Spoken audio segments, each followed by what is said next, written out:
Star Trek Lower Decks Season 4, Episodes 1 and 2.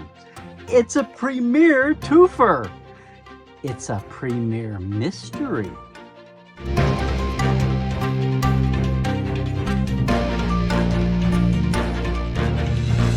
Hey, it is Dr. Trek, Larry Nemecek, coming at you once again right here from Trekland, the heart of Trekland, and just letting the dust settle a little bit on all these recent Trek episodes and headlines. So, instead of a quick take or a hot take, you get a second opinion from Dr. Trek. Hey, look, I have been interviewing, writing, authoring, editing, premiering, archiving, dot connecting, hosting, and, well, fanning for a while now.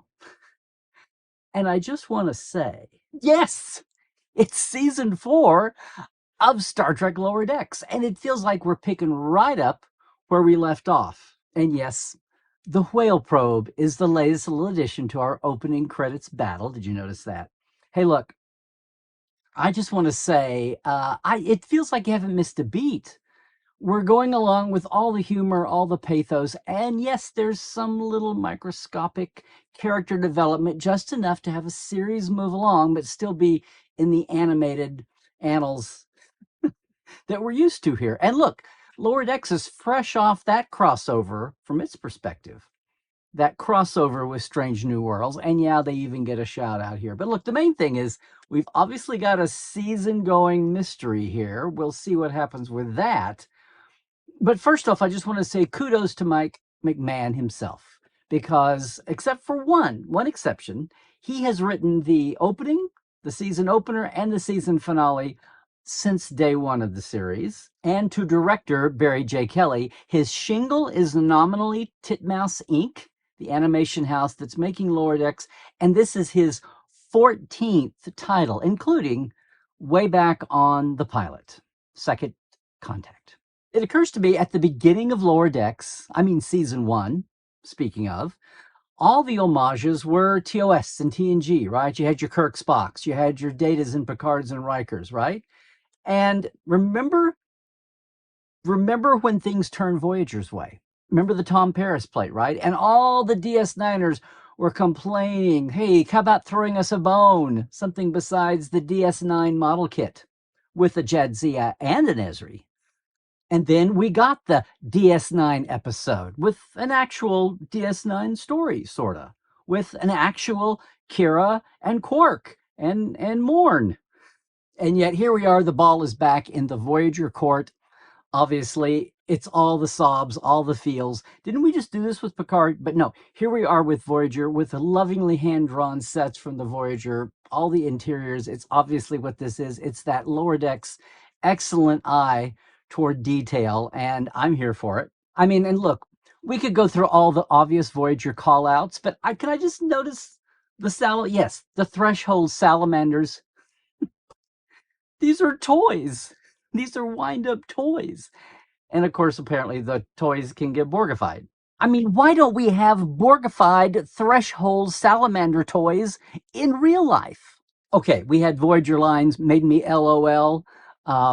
Mission worn uniform. I love that little nod to Collector Mania.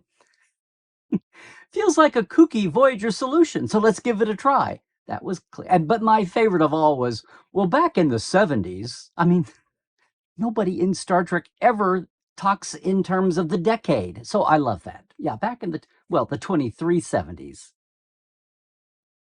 Yeah. Thank you, Mike. I just want to know what that numbered Borg cube was all about. And what does 858775, what is that code homage for? Yeah. We got all the Temerian allegories. We got new ones and old ones. And how many more crew members as a season premiere can we cram in here? We got Lundy. We got Honus. We got Steve Stevens. And yeah, we got Matt, the beluga whale from Cetacean Ops. But best of all, we hear Nurse Westlake for the first time. Now, look, Westlake had been in several episodes already, never had a line, gets to talk here because he's the only functioning doctor, apparently. At least we see him before he's going to be merged with Jennifer. Does that happen? Does he become Westfer? Jen Lake? Okay, okay. With the Sheree, and that's her last name. What does that make him? Shalake? Westian? Lieutenant Westlake, the nurse, by the way, is of course named as an homage to Chris Westlake, the series composer. Now, I've looked at the photos. He looks nothing like him. I still say that Nurse Westlake is a drawn homage to Nurse Martinez, who was, well, Dr. Crusher's unspeaking nurse aide on Next Generation, who was played by Michael Braveheart, who sadly passed in 2022. So yes, we get T'Lyn right into the mix of things right off the bat, shows what that looks like, and what a good use of all the crew, even if it's stacking them up on the transporter pad in the mad evil plot. And we even got a call back to Wej Douge here, back on the underlings, the lower deckers on the Klingon ship. Did you notice in the debris field, his spear floating there, his bladed weapon? Nice touch. Oh, but of course, most of all, with this episode, in this twofer, in this doubleheader, what do we get? We get Tuvix. Tuvix, the biggest thing of fandom of the last 10, 12 years in Voyager fandom. At least if you've only been in fandom the last 10, 15 years. At the time, Tuvix was just another episode. I've been amazed at how this Tuvix debate has taken off. Now look, I am not going to jump in on the Tuvix debate. Of course she separated them. They were there first. But what's intriguing me recently is this whole debate about, well, why didn't you try to transporter clone Tuvix first and then reseparate the original, or clone him some other way? Come on, sci-fi it up. Use a goofy Voyager solution. Only Lower Decks can reprise the whole Tuvix debate by just bungling their way through it and over-merging too many bodies until you, checks notes, come up with a non-sentient blob of meat. Of course, though, along the way, we've made Tuvix a verb. By and large, though, hey, that back and forth needle has been reset. The ball is back in your court, DS9. And meanwhile, Enterprise is out here going, what am I, chopped liver? Oh, and Canonistas, no worry. There's still 21 years to get the Voyager out of this tourist trap here at San Francisco and safely out to the Starfleet Museum, the station, out at 8th and Prime. Season 3 Picard, spoilers, and get rid of the Borg smell. But hey, this week we've got a doubleheader. Episode 2, I Have No Bones, Yet I Must Flee. And we know why now, right? I cannot wait to see what the cosplayers do with this one. Of course, it's about a cage, it's about a menagerie, and menageries go all the way back to the cage, right? The very first pilot, which was actually called Menagerie before it was called The Cage, because then they had to call it The Cage. After the Menagerie came the title of the two-parter, if you even referred to the... Okay, that probably was all set up just so Stephen Poe Whitfield could write his book, and they had to talk about the two separately somehow.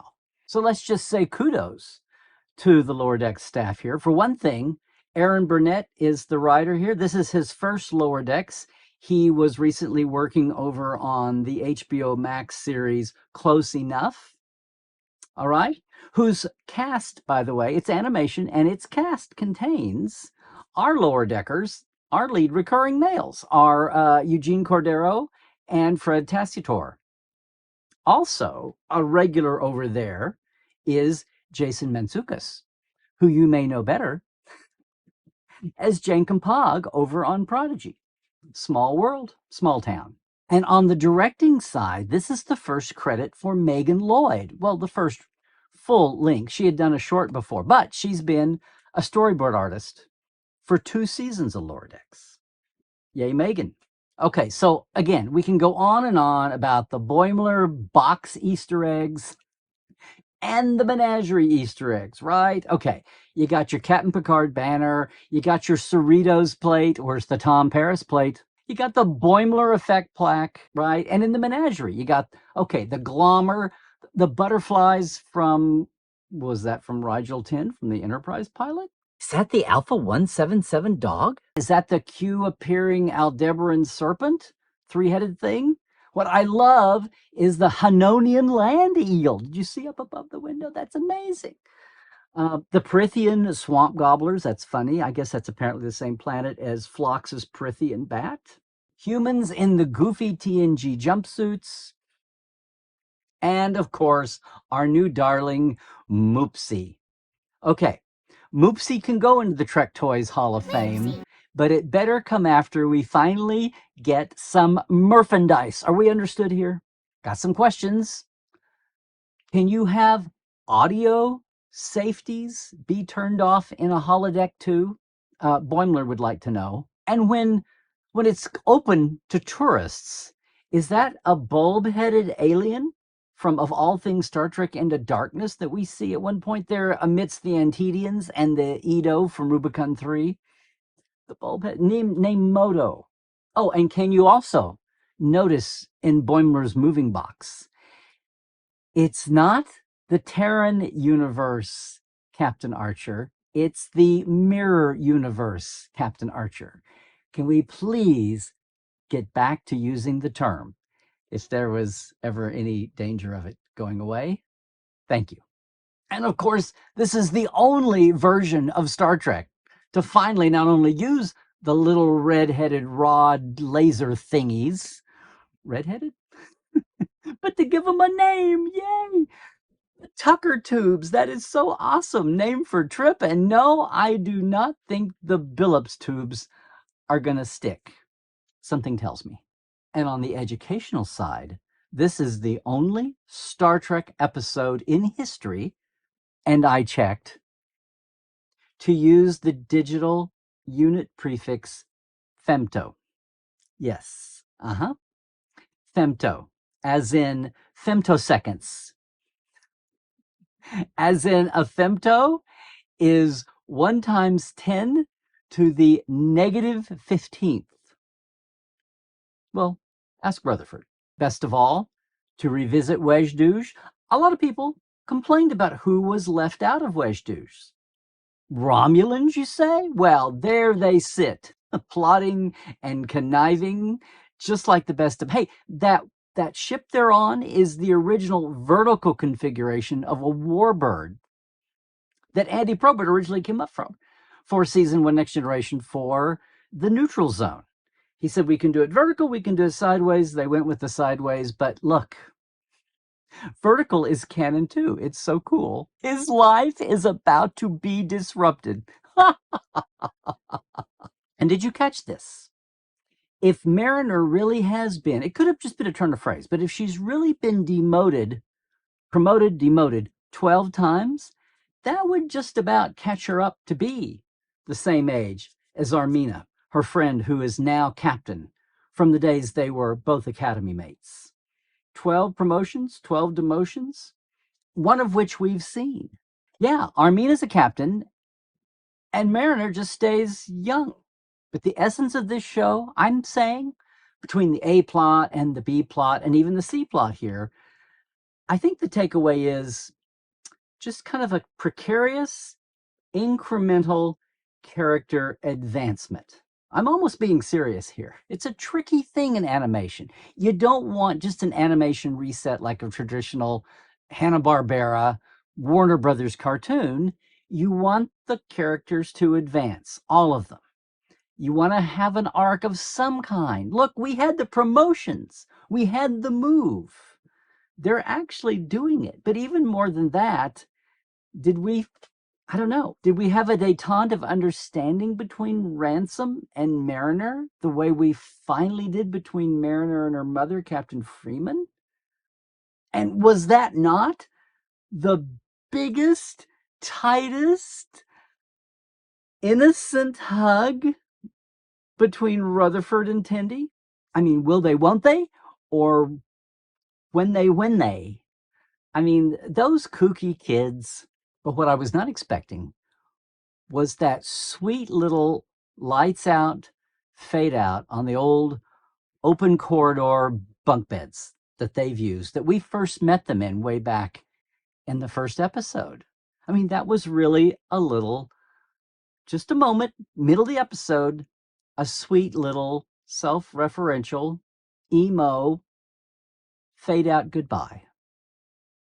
And I actually choked up a little in animation. But again, who is apparently our running arc for the season, at least so far. Who is our little killer, our little raider in that little agonizer ship?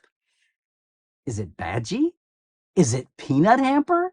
Is it someone from the last species of all of Star Trek that's not been referred to yet on lower decks? Stay tuned, or stay streaming, or, well, you know. Oh, and last question.